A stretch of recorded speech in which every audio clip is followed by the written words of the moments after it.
பிள்ளையார் குபேரனோட கர்வத்தை அழித்த கதை.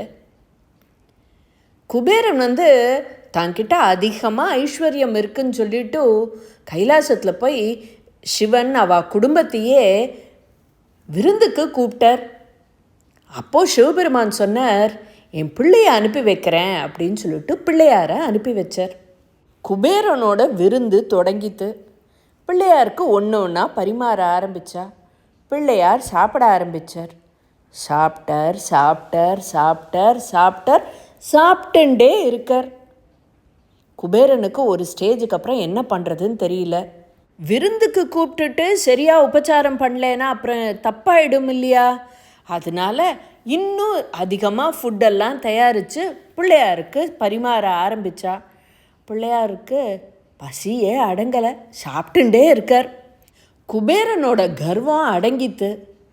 நேராக பார்வதி தேவிகிட்ட போயிட்டு, அம்மா உன் குழந்தையோட பசியை எப்படி தீக்கிறது அப்படின்னு கேட்டார். அப்போது பார்வதி தேவி ஒரு பிடி அவலை கொடுத்து பிள்ளையாருக்கு கொடுத்து சாப்பிட வச்சு பிள்ளையாருடைய பசியை ஆத்தினா. குபேரனோட கர்வமும் அடங்கித்து.